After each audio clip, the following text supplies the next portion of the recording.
I'm looking like I need to iron this shirt.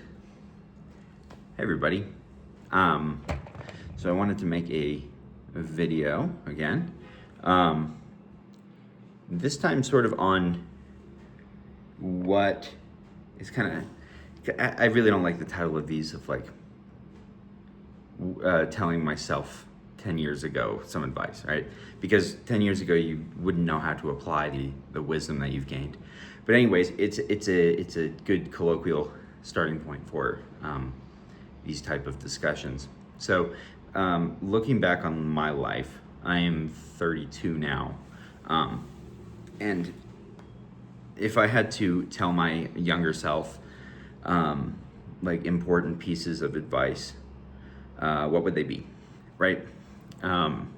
So I've been doing a lot of thinking about this. One, because I'm about to be a father to a son, and so I want to think about the things that I've done in my life that have been good achievements, and things that I think are important for a life well lived, to get more philosophical about it.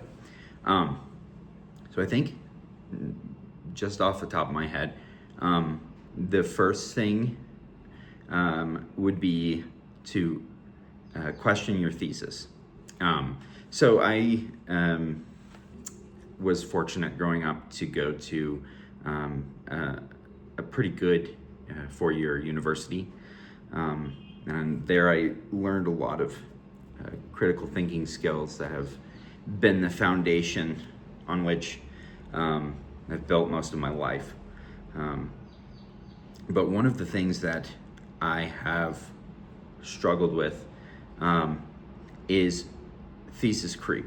And that's coming from, either the finance world or the software world. But for the general individual, the idea is don't allow one idea to dominate the majority of your time, right?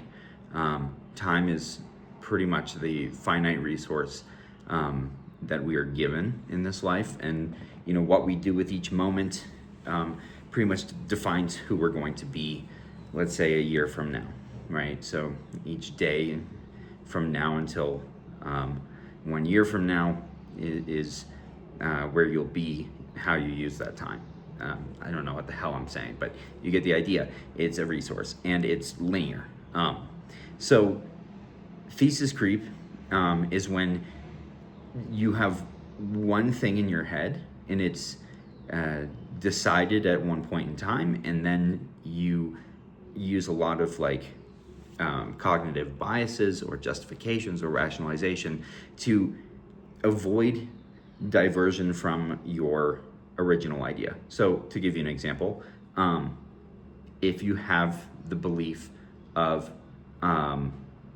I need to become a highly skilled doctor, let's say, and that becomes your thesis creep.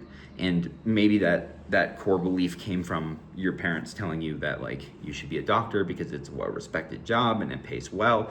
And so as the years go by, you started with this initial idea of why you wanted to be a doctor, I want to help people or whatever it is, right? And then time goes along and you say, I really like the activities, right? Now you may have some cognitive dissonance that grows where you say I don't actually enjoy this, but that thesis is so strong and it's such a core part of who you are, and you're I am going to be a doctor, right?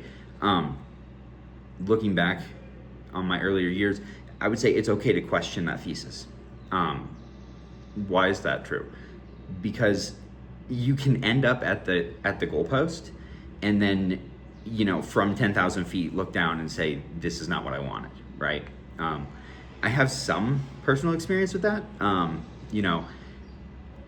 Ending up as a professional software engineer, that was a goal that I had thesis creep on for close to 10 years, and I got there. I got to the top. I made it to not a senior level, but a intermediate level, and I always had this idea in my head that professional software engineering was going to be somehow different than other parts of corporate America. I thought it was going to be more logic based, and decisions would be made based on the value add to the company. But what I failed to realize is that there's a bunch of people in management sitting on top of you that are going to tell you what to do, whether you like it or not, right? And I thought software engineering was this like free-flowing thing where ideas got tossed back and forth and they were critically analyzed and blah blah blah. But then it turns out like the CEO can just decide that like the project you're working on is stupid and just kill it, right?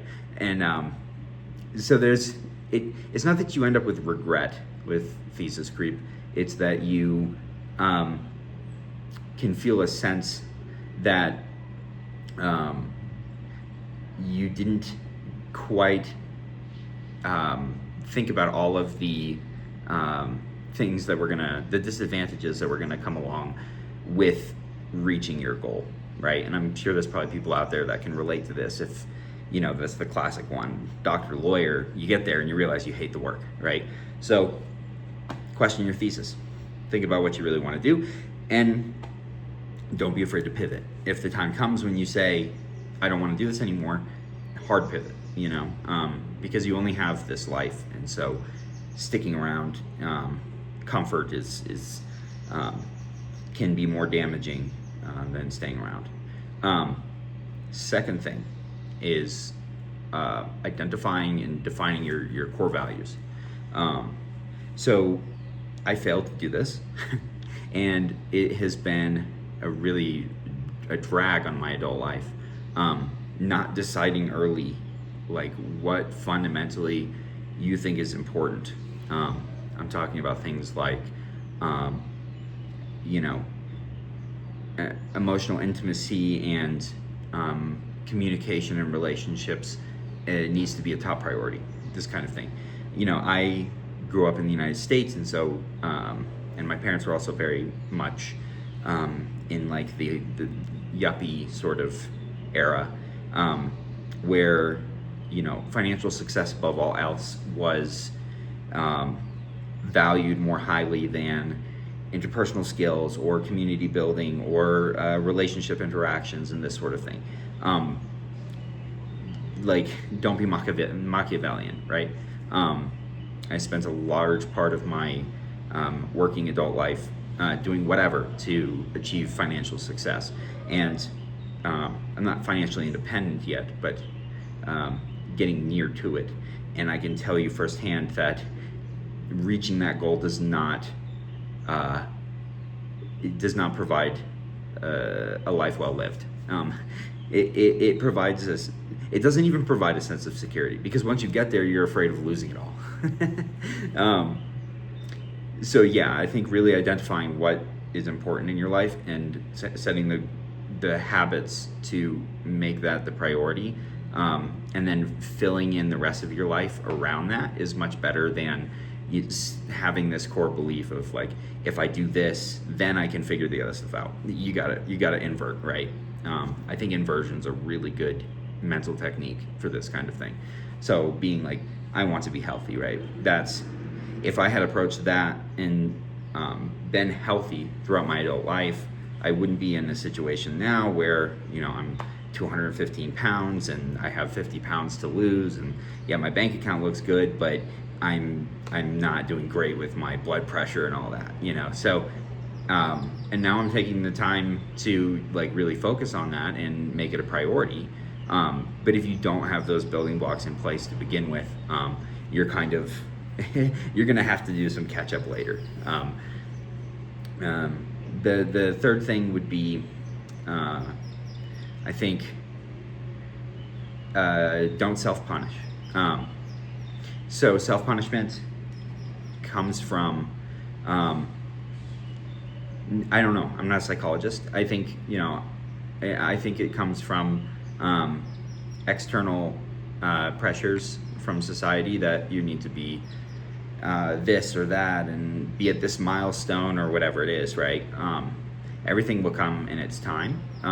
Throw the values and the boxes out the window, right? Like when I should be married, when I should have kids, when I should have a girlfriend, when I should have a good job. Like That's all garbage. Throw it out the window. The only thing that will do is have you wasting time thinking about nonsense about why you aren't as far along as your peers, right? And the reality is, like, there's deficits in other areas. If somebody else is fantastically wealthy at your age, right? Like, okay, but they're divorced and they've got this whole mess with their relationship and like they're cheating on their partner, and like what I'm saying is being well-rounded is far more valuable than being highly specific in one area, because life is very complicated and there's no one thing that's going to provide a sense of happiness and growth. And so to be adaptable and flexible in different environments is really good, because some cultures and societies, if you are male and you become very successful, then you can start a family, right? But then what if you haven't unpacked the baggage of your childhood abuse, and you are aren't nice to your wife, and then that could cause a whole chain reaction of events, right? I think next would be anticipate dramatic shifts. Let me try to clarify this more. Anticipate stochastic life events that alter everything. And if you know like anything about financial markets, there's like black swan events that can just, like COVID-19, something like that can just happen and flip your world upside down. And take that into consideration. If you're a logical person, then take that into consideration that the best laid plans they're gonna go awry, right? If you become very good at a certain profession, and then there's an outbreak of a virus, and all of a sudden nobody's coming to your business, and you fail and you fall on your face, like expect that kind of stuff to happen, and then don't be like beat up about it, right? Like I know so many people that started restaurants that became successful, like pizza places or whatever, and then COVID hit, and now their life is pretty much just like telling people about how they were successful before COVID, right? Like you don't want to end up like that. You want to be able to change in the moment. That kind of goes back to that thesis creep and flexibility idea, that life will hit you in ways that you have no concept, right? Like right now you could be in college, freshman, and like 5 years from now you're gonna be a botanist in Romania. Like you have no concept. You have absolutely no concept of what twists and turns will happen, right? Now, I know like some people will be very diehard free will individuals and say like, okay, well, choices happened that led you to that situation. But having lived consciously trying to guide the ship in a direction, shit just happens, right? And you have no way of knowing how you're going to respond to it, because you don't know who you're going to be a year from now, and now compound that out a decade, and stuff just gets weird, right? Like you don't know where you're going to end up. And also don't be too, I think this would bring me to my next point. I don't know what number we're on, honestly, is don't be too free-spirited. Maybe that's not the right term. Maybe that has some connotation to it, but don't blow in the wind too much. That can be good for like exploration, and even I would suggest that people who have been stuck in their their boxes for a while, in terms of like their identity and who they are, I think taking some time to break that down and reconstruct yourself in a free-spirited manner can be good for examining your life, but you can't make it the basis of who you are, and like a core part of your personality. This is just off of experience. Like the people I've met that have maintained that I'm just gonna go with the flow lifestyle, like the flow stops sometimes, and then you're in a situation where there's no flow to ride, and you got to make your own flow. And if you don't have the skills to get the current running in those situations, I found that those type of people tend to look around them and grab onto any stream they can find, and sometimes that stream is not healthy. It can be a toxic relationship, it can be an abusive workplace, this sort of thing. So you got to have your feet on the ground a little bit, enough to have safety nets. Next is don't be doomer. This is a big one for me for a long time.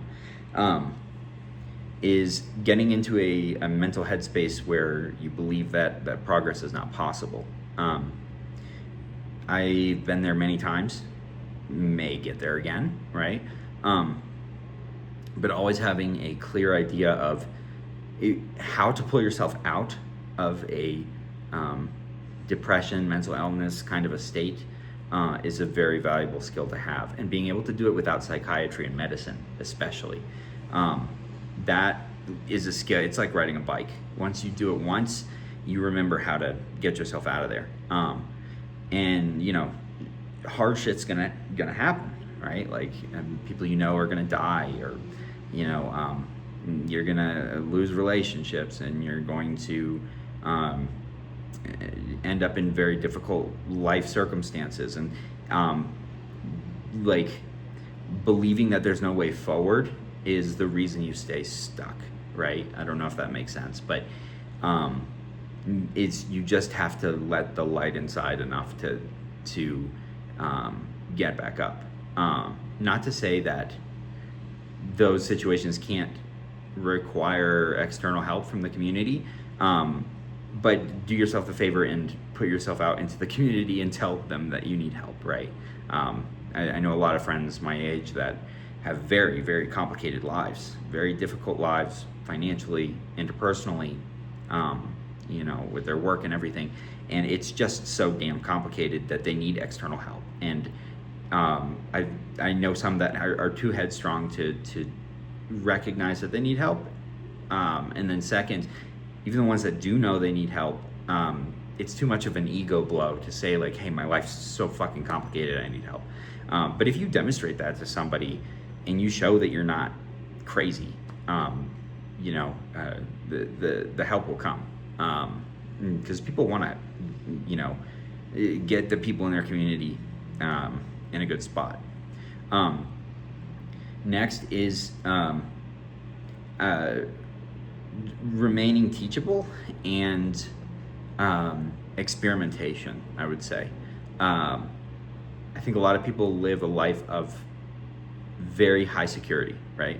So on the spectrum of risk reward, right? A lot of people will take a stable, consistent reward instead of taking large risk.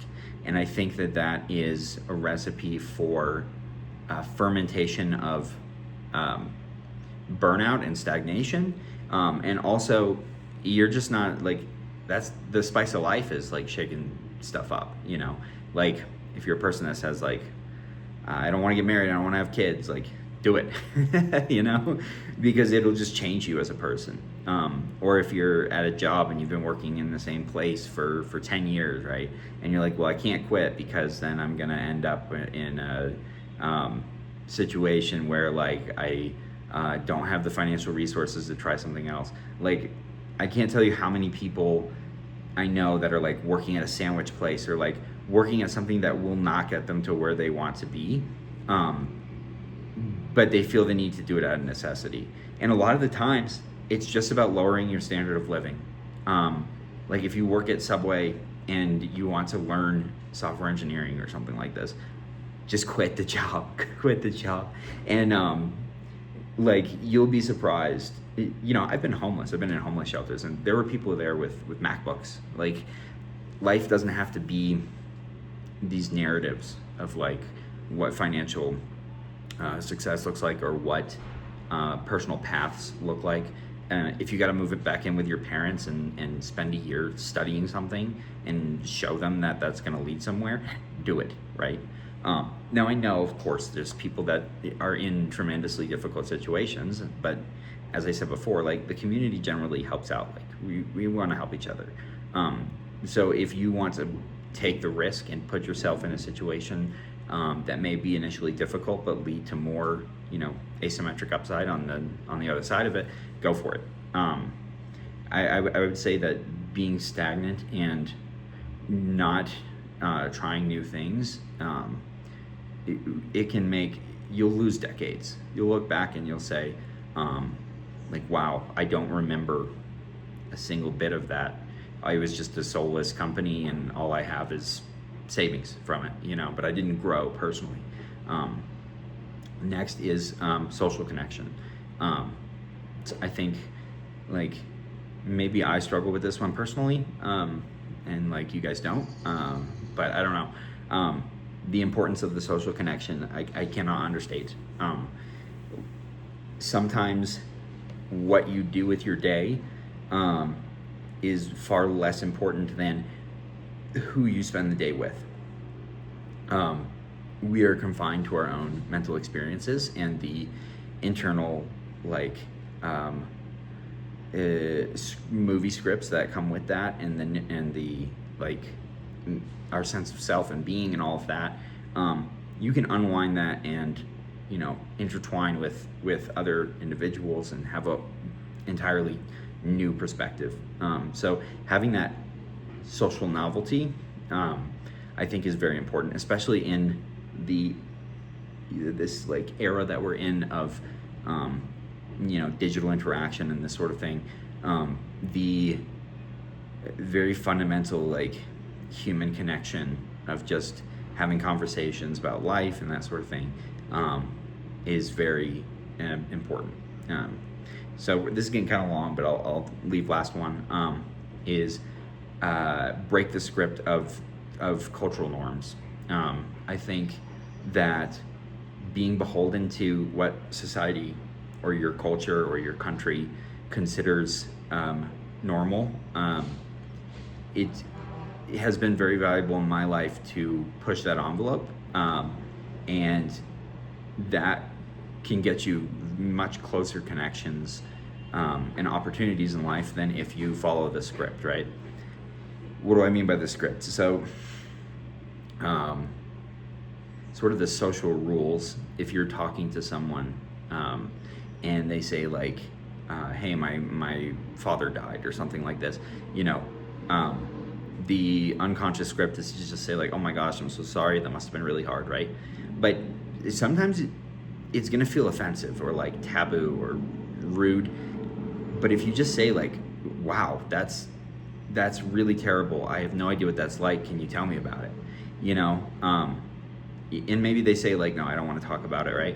But maybe you're gonna spend hours and be profoundly touched by this individual story, and that wisdom you can carry with you through your life. And I think people spend a lot of time making sure that they fit inside of the mold, when getting out of the mold is really what gives you the chance to grow.